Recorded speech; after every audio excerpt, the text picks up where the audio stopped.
안녕하세요. 이 시간에는 106회 전산회계 1급 기출문제 이론부터 공부하겠습니다. 요거 하기 전에 우리가 그 한국 세무사의 자격시험 홈페이지에서 다운을 받은 건데, 요게 지금 다운 받으면 이렇게 나타나거든요.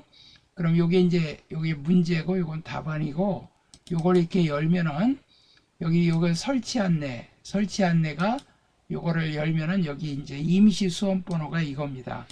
그리고 임시 수험 번호 이거고, 감독관 확인 번호는 2023이에요. 그러면 이제 시험장에 가게 되면은 USB에 요 분홍색 파일을 담아줍니다. 이렇게 두 개나 요 분홍색 파일. 요거를 이렇게 더블 클릭해서 열면은 바로 이렇게 열립니다. 그러면 이제 여기는 임시 수험 번호를 이렇게 하고, 이름은 뭐 김삿갓이다 이렇게 이제 하고 설치를 하는 겁니다. 설치를 하고 그러면 이제 열려요. 그럼 이제 이렇게 열리거든요. 그럼 이제 시험 문제를 이렇게 A형을 받으면 A형, 그럼 감독관 확인 번호는 2023이었죠. 이렇게 자, 요렇게 하면은 이제 감독관 확인 번호를 알려주면 그때부터 시험 시작입니다. 그래서 여기 이제 로그인 버튼을 누르면 이게 이제 열립니다. 프로그램이. 그래서 이렇게 프로그램이 열렸는데, 이거는 시험 시작 전에 전산회계 1급은 3시부터 시험인데 30분 전까지는 입실해야 됩니다. 그래야 이 시험지도 받고 그 다음에 그 USB를 줍니다. 시험장의 컴퓨터에 이 프로그램 요게 깔려 있을 겁니다. 요거를 열어서 시험 보는 게 아니라 방금 전에 보여드렸듯이 USB를 나눠주면 그 USB의 파일, 그 분홍색 파일을 열어서 이렇게 한 거거든요. 그러면 30분 전에 입실하는 이유가 시험지 나눠주고 USB 나눠주고 그 USB를 꽂아가지고 이렇게 열어놓고 이제 감독관 확인 번호 알려주면 이제 이렇게 이제 열거든요. 그때부터 시작되는 거예요. 그런데 그 USB를 나눠주면 꼬리표에 이름, 수험 번호, 문제 유형, A형, B형 그거 다 기록해야 됩니다. 꼬리표에 그렇게 기록해야 누구 건지 알 수 있죠. 그리고 들어가면서 이제 이렇게 이름, 이제 수험 번호, 문제 유형, 그 다음에 감독관 확인 번호에서 이렇게 열면 됩니다.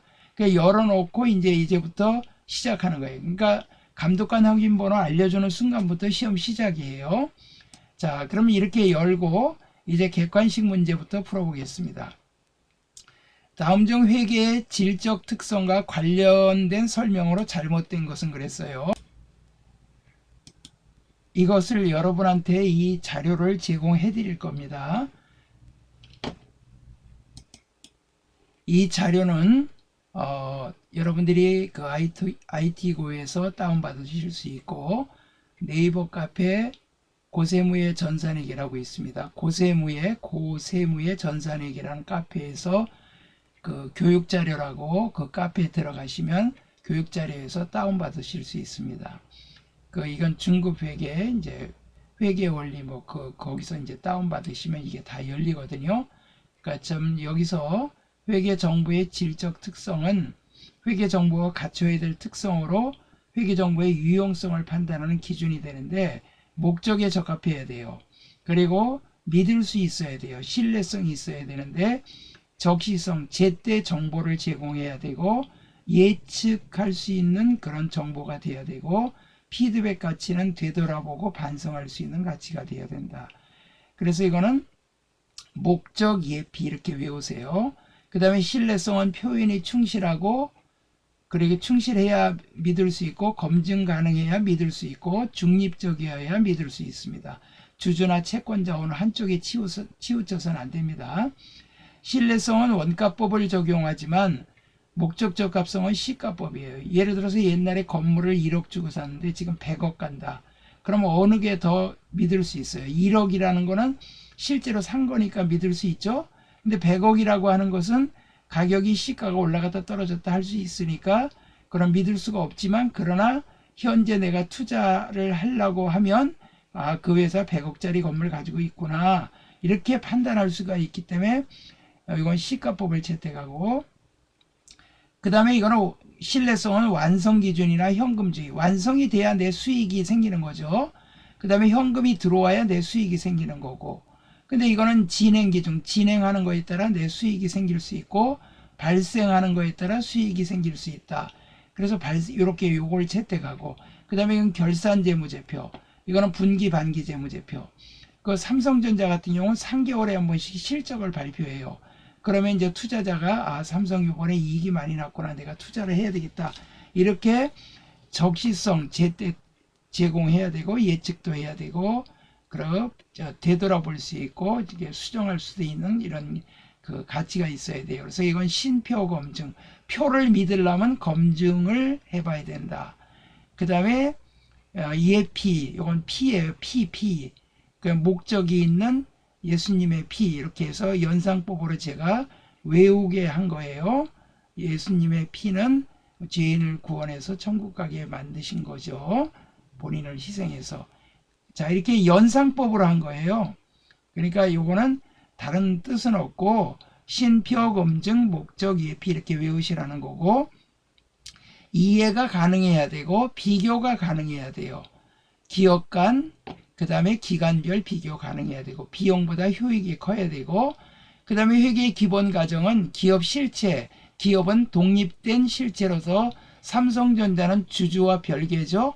그래서 독립된 실체로 존재하고 있다는 거고, 계속 기업을 한다고 보고 재무제표를 작성하고, 기간별 보고 1년에 한 번씩은 끊어서 배당도 해야 되고 세금도 내야 되고 그렇게 하는 거고, 재무제표 작성과 표시에 대한 책임은 경영자에게 있다. 이거 다 시험에 나온 것들입니다. 그러면 여기 보겠습니다. 유형자산을 역사적 원가로 평가하면 신뢰성은 저하되나. 여기 지금 역사적 원가가 이거거든요. 신뢰성은 뭐예요? 저하가 되는 게 아니라 상승되겠죠. 재고되고, 그 다음에 목적 적합성은 재고되는 게 아니라 이 원가법으로 하게 되면 이 목적 적합성은 떨어지겠죠. 이거는 시가법을 해야 되니까 이거는 떨어진다. 그래서 1번이 틀렸어요. 자, 여기 있는 말은 다 여기에 있어요. 기간별 비교, 기업 실체 간 비교. 여기 있죠? 여기 기간별 기업 실체 간 비교. 회계정보의 유용성을 판단하는 기준이 된다. 유용성을 판단하는 기준이 된다. 갖춰야 될 거는 목적 적합성과 신뢰성이다. 지금 요거 두 개.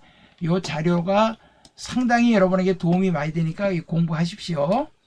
공부하시면 여러분 도움 많이 되실 거예요. 자, 그 다음에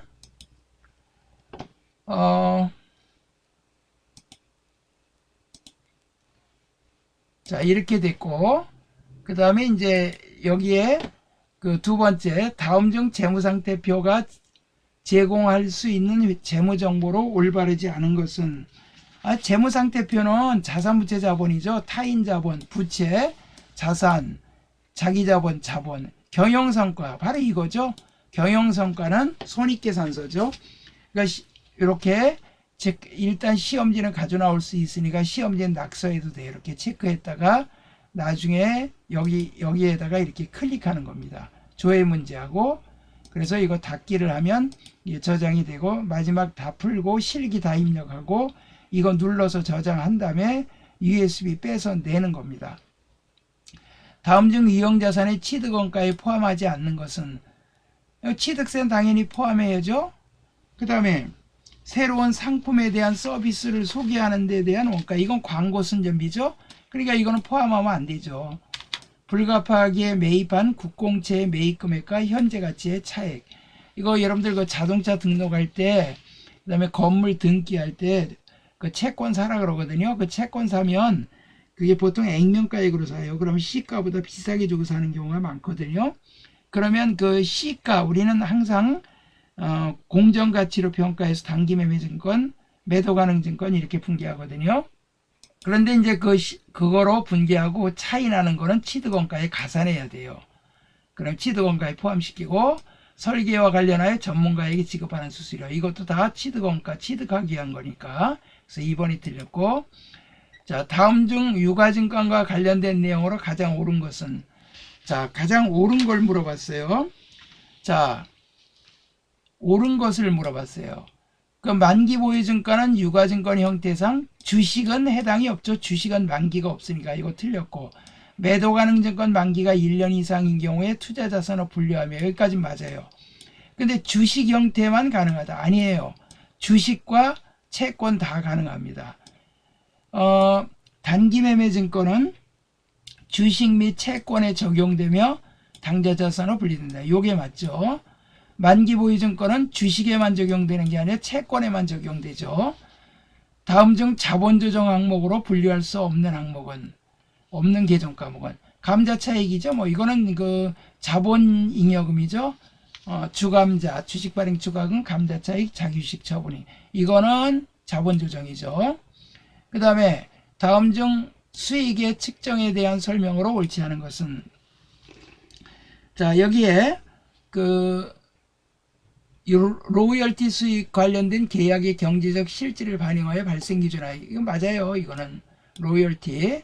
그 다음에 이자 수익은 유효이자를 적용하여 발생 기준에 따라, 이거는 시장이자율을 적용해서 이렇게 발생 기준에 따라 인식하고, 배당금 수익은 배당금 받을 권리와 금액이 확정되는 시점, 수익은 권리 의무 확정주의, 이게 틀렸어요. 이 권리 의무 확정주의가 아니라 수익은 발생주의, 그 중에서 실현주의에 따라서 합니다. 이 권리 의무 확정주의는 법인세법에서 입금과 송금을 판정할 때 그렇게 하는 겁니다. 그 다음에 단기의 매출원가는 얼마인가 그랬죠? 이 매출원가는요, 그 기초상품에다가 요거에다가 총매입액을 더하고, 총매입액 더하고, 그 다음에 여기 애누리는 어떻게 됩니까? 애누리는 요건 빼야 되겠죠? 애누리 빼고, 그 다음에 타계정 대체금액도 빼고, 그 다음에 기말재고액도 빼고, 요 판매 수수료는 해당 없죠? 그러니까 여기다 50에다가 기초 플러스 순매입액 마이너스 기말재고가 매출원가니까, 순매입액은 총매입액에서 애누리 뺀 게 순매입액이니까 여기다가 이거 더하고 요거 빼고, 타계정 대체도 이거 빼줘야 되겠죠? 이거는 팔린 게 아니니까 원 매출원가에 포함시키면 안 되죠. 그래서 나온 게 요 금액이 이제 얼마가 나오냐면, 자 여기서 매출원가는 595만 원이 나옵니다. 그래서 이렇게 4번이 답이 되고요.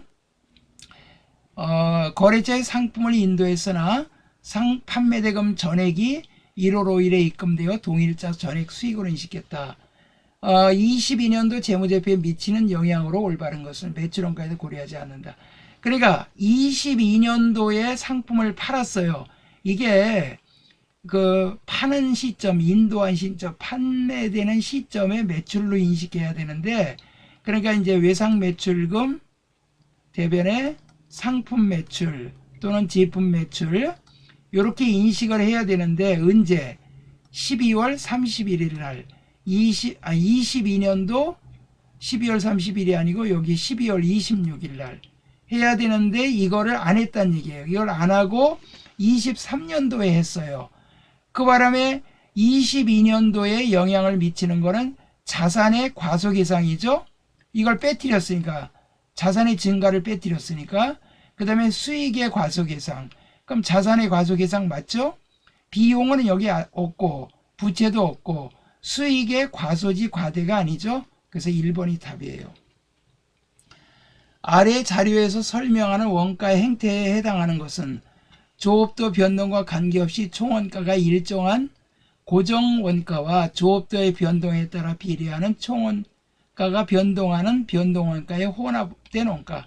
요거는 여기까지는 기본요금이고, 그 다음에 쓰는 대로 나오는 거, 뭐 전기료, 가스료, 여기서는 뭐 없어요. 전화요금, 요새 뭐 전화요금은 정액제로 하니까 그런 건 없지만, 그래도 전화요금은 기본요금이 있고 이제 쓰는 대로 나오겠죠. 집전화 같은 경우, 사무실 전화 같은 경우 그렇죠. 그럼 직접 재료 원가는 이거는 변동비죠. 감가상각비는 고정비, 이것도 고정비, 이렇게 되죠. 개별원가 계산에 대한 설명으로 옳지 않은 것은 단일 종류의 제품을 연속 대량 생산하는 업종에 적합한 원가. 개별원가는 단일 종류가 아니죠. 여러 종류 제품이죠. 조선업, 건설업 이거 맞고, 직접원가, 간접원가 구분이 중요하고, 지시서별로 원가 계산하면 많은 시간과 비용이 된다. 그래서 1번이 틀렸습니다. 그 다음에 11번. 다음 영업비 비용으로 처리해야 될 공소원 수량을 구하시오. 이거는요, 이렇게 T자를 그려서 하시면 돼요. 자, 기초 제공금 수량 400개 있고요. 그 다음에 단기 착수량이 1000개가 있어요. 그 다음에 기말 수량 200개가 남았어요. 그 다음에 공선 불합격품이죠. 이게 200개가 생겼어. 그러면 여기 완성 수량이 몇 개냐? 이거 1400개, 400개 빼니까 완성이 1000개죠. 1000개인데 여기 정상 공소는 완성 수량의 5%로 한다. 그러면 여기 50개가 되겠죠? 뭐 이 정도는 뭐 불량품 나오는 거 정상이야 하는 게 정상 수량이에요. 아 근데 이 정상 수량을 초과했네요. 공손이. 이 공손은 불합격품입니다. 괜히 공손하다, 그리고 예의 바르다 그 뜻이 아니에요. 이거는 불합격품이다. 200개가 불합격품인데 50개가 정상적으로 발생한 거다. 그러면 150개는 비정상이죠. 그래서 3번이 답이죠. 영업비용으로 처리해야 되는 거니까. 다음 자료 이용하여 총제조 원가를 구하면 얼마인가. 총제조 원가는 직접 재료비, 직접 농업비, 제조간접비야. 그러니까 요거 그 다음에 요거 공장 전력비, 공장 임차료. 요거는 필요 없어요. 이거 더하고 빼고 기초 더하고 기말 뺀 거는 단기 제품 제조 원가고, 단기 총 제조 원가는 단기 총 제조 비용이에요. 이렇게 다 더하면 돼요. 이거 다 더하면 50에다 75만 원이죠. 4번이 답이죠. 자, 그 다음에 여기에 부가가치세법상 과세 대상 용역으로 볼 수 없는 거. 여기 용역의 수입이에요. 용역은 수입할 수가 없어요. 어떻게 서비스를 수입해? 말도 안 되지. 다음 부가가치세법상 사업자 등록에 관한 설명으로 잘못된 것은, 사업자는 사업장마다 개시일로부터 20일 이내에 사업자 등록을 신청한다. 오케이, 맞아요. 사업자는 사업자 등록 신청을 사업장 관할 세무서에서만 할 수 있다. 이게 틀렸어요. 자, 잘못된 거죠. 요새는 온라인 시대이기 때문에 서울에 사업장을 개설을 하는데 저 제주도 놀러가서 그 제주도 세무서에 해도 서울의 그 세무서에, 관할 세무서에 등록이 됩니다. 미리 할 수 있어요. 사업 개시일 이전이라도. 그 등록사항이 변경되면 신고하면 즉시 그 자리에서 새로 발급됩니다. 부가가치세법상 간이과세에 대한 설명으로 옳지 않은 것은, 자, 여기는 매출세액보다 매입세액이 큰 경우 환급받을 수 없어요. 간이과세자는 워낙 부가세가 작기 때문에 이게 환급도 못 받아요. 8천 공급대가 합계가 8천만 원 미만인 개인 사업자가 과세 사업자고, 그 다음에 아예 4,800만 원 미만인 경우는 납부 의무도, 아예 4,800만 원 공급대가가 부가세 포함한 금액이 4,800만 원 미만이면 아예 세금도 안 내요. 그 다음에 전년도 공급대가 4,800만 원 미만인 간이과세자는 발급을 못해요. 영수증만 발급할 수 있어요. 자, 이제 실무 문제를 풀어보겠습니다. 자, 실무 문제에서 첫 번째는 이게 무슨 문제입니까?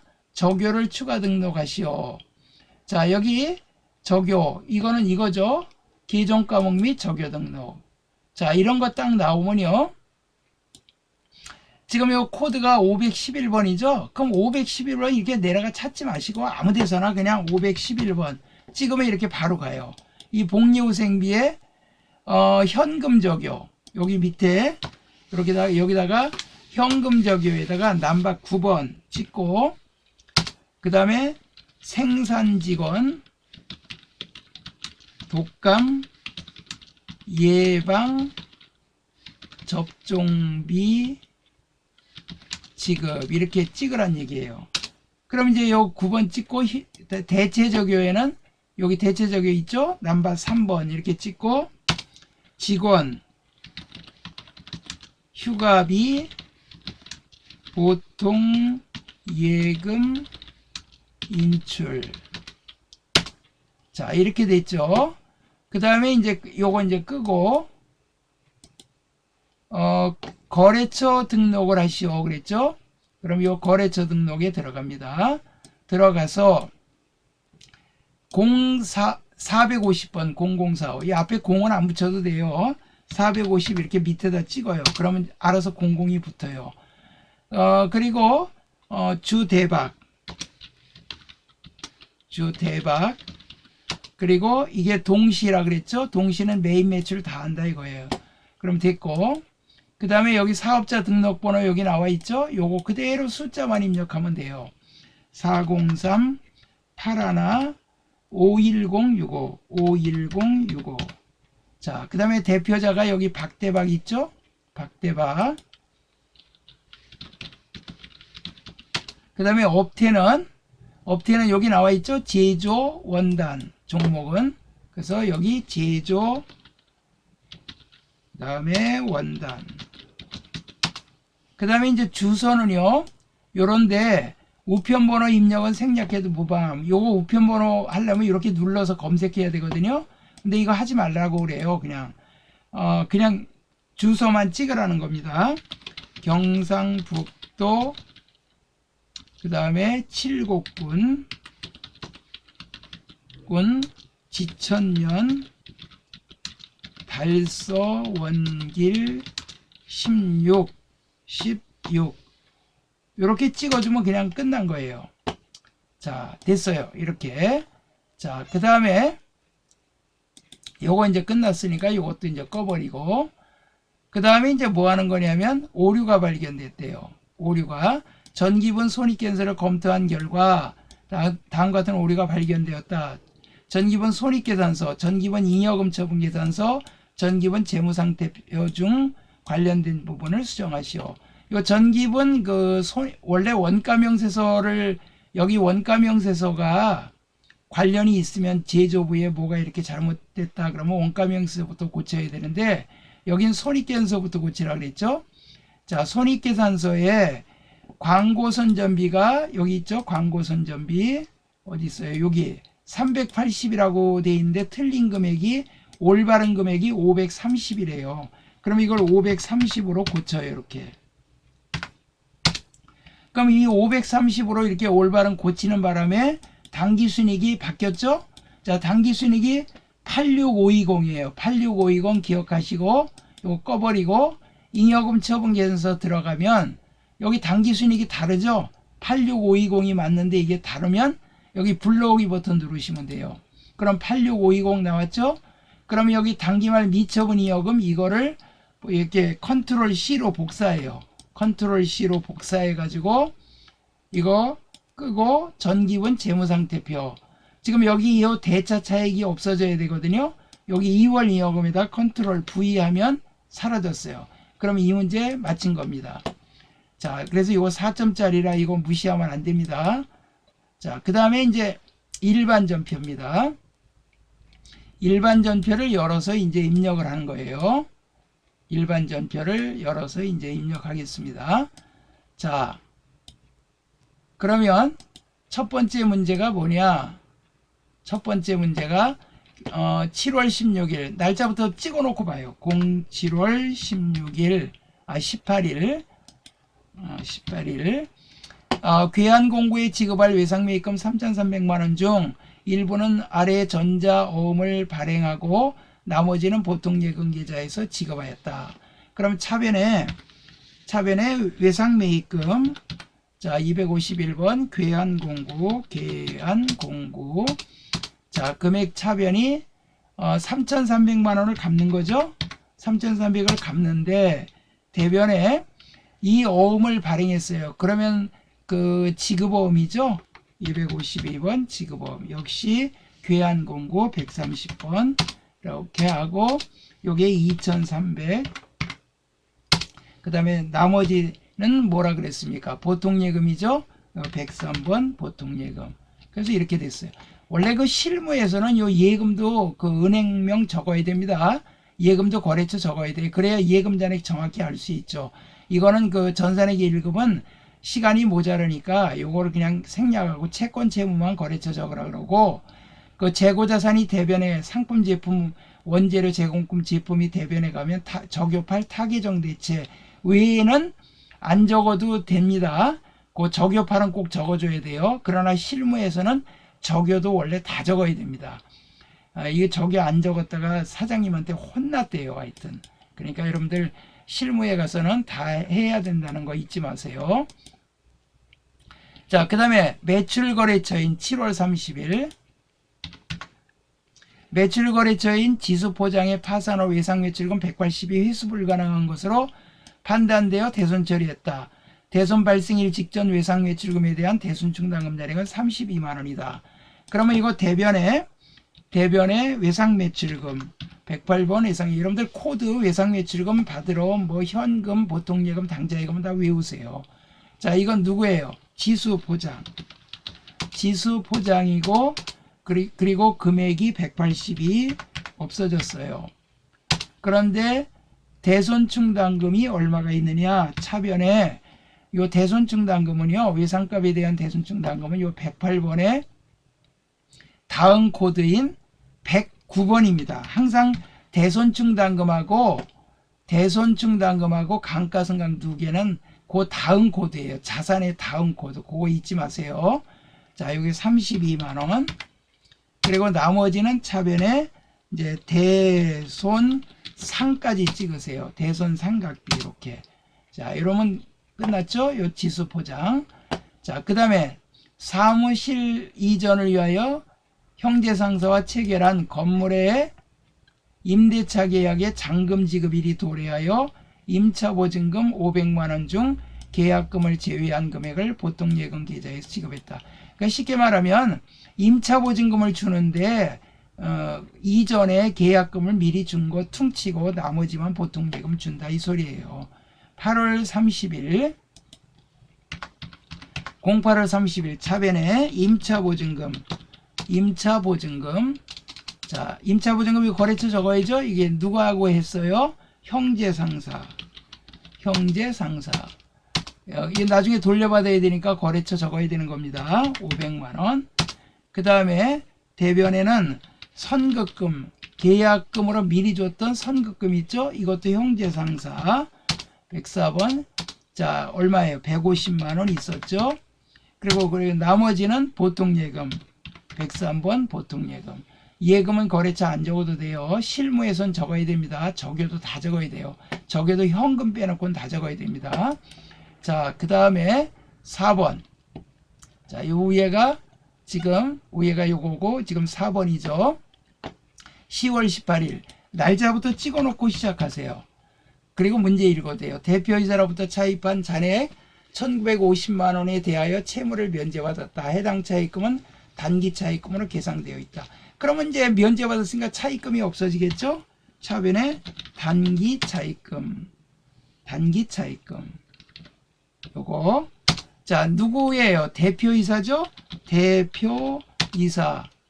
이거 이름이 있으면 이름 찍으면 돼요. 1950만원.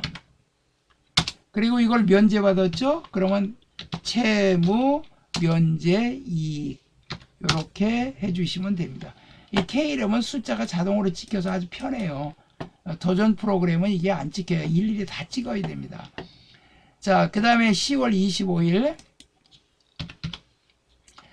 시장 조사를 위해 호주로 출장 다녀온 영업부 사원 누리호에게 10월 4일에 지급하였던 출장비 300만원 가지급금으로 처리했다. 실제 여비교통비로 지출한 285만원에 대한 영수증과 잔액을 현금으로 수령했다. 그게 정산한 거예요. 돌아와서. 이거 10월 25일 날인데 10월 4일인가 한번 볼까요? 10월 4일 날. 그러니까 여기 누리호한테 가지급금으로 이렇게 돈을 줬었죠. 누리호한테 300만원을 줬던 거예요. 그럼 지금은 이제 분계는 10월 25일 거래야죠. 그러면 대변에 가지급금이 사라지는데 이게 누리호 온누리 아니요 누리호한테, 왜냐면 출장하는 사람이 많으니까 이름을 적어줘야 돼요. 그럼 누가 출장 갔다 이제 돌아왔는지 정산을 누가 했는지 이렇게 알기 위해서 가지급금도 거래처 적어줍니다. 그 다음에 실제로 여비교통비로 지출한 거. 그러면 이건 여비교통비. 그런데 이제 500번이냐 800번이냐 그걸 봐야 되겠죠. 자, 여기는 그 영업부 사원이죠. 그러니까 800번대. 이렇게 해주시면 되죠. 요게 285만원 이렇게. 그리고 차변에 이제 나머지는 101번 현금 이렇게 하면 되겠죠. 그 다음에 11월 4일 날 확정 기여형 퇴직연금 불이백 500만원 영업부와 생산부의 이 보통예금 계좌에서 이체되었다. 자, 이 자료에 또 정리를 해놨습니다. 확정 기여형은 바로 이겁니다. 확정 기여형. 그 다음에 확정 급여형은 퇴직연금 운용자산, 수수료 내면 수수료 비용까지 이렇게 분개해 줘야 되고, 확정 기여형은 그냥 퇴직급여로 그냥 이렇게 떨어버리는 거예요. 그 사람 이름으로 된 통장에다가 1년 근무하면 한 달치 퇴직금을 12달로 나눠갖고 다달이 그냥 통장에 입금시켜주면 회사 측에서 부담도 작고 그러니까 소규모 회사들 또는 고액 연봉자들은 이런 식으로 주고, 이거는 대기업들, 큰 기업들은 다 이 확정 급여형을 채택합니다. 이거는 이제 나중에 퇴직할 때 한꺼번에 퇴직금 주는 거죠. 요 확정 급여형일 때는 퇴직연금 운용자산 이제 이렇게 해놨다가 수익이 발생하면 운영 수익이라고 그러거나 또는 이자 수익, 운영자산에 플러스 되고, 그 다음에 결산 때는 퇴직급여 충당 부채 이렇게 설정했다. 퇴직금 지급하면 퇴직급여 충당 부채 없어지고 연금 운용자산을 주고, 모자라면 보통예금 더 주고, 이게 충당 부채 모자라면 퇴직급여로 하고. 근데 확정 기여형은 퇴직급여로 그냥 비용 처리해버리면 끝이야. 나중에 뭐 퇴직할 때 줄 거 없어. 그 사람 통장에 넣어주면 그 사람이 알아서 운영해서 이익보든 손해보든 알아서 하는 거고, 대신 그 직원은 이걸 쓸 수는 없어요. 퇴직해야 쓸 수 있습니다. 그래서 이렇게 정리를 해놨으니까 이 자료를 공부를 하시기 바랍니다. 자, 그럼 이거 날짜 11월 4일이죠. 11월 04일 차변에 퇴직연금 불이에 영업부 200 있어요. 그러면 이건 퇴직급까지 찍으세요. 퇴직급이요. 자, 영업부니까 이거 800번 되죠. 800건 되고 금액이 영업부가 200이에요. 그 다음에 또 차변에 이거는 생산부죠. 역시 퇴직급까지 찍으세요. 그러면 여기 500번 돼. 왜 그러냐면 퇴직만 찍으면 그 이상한 것들 많이 나와요.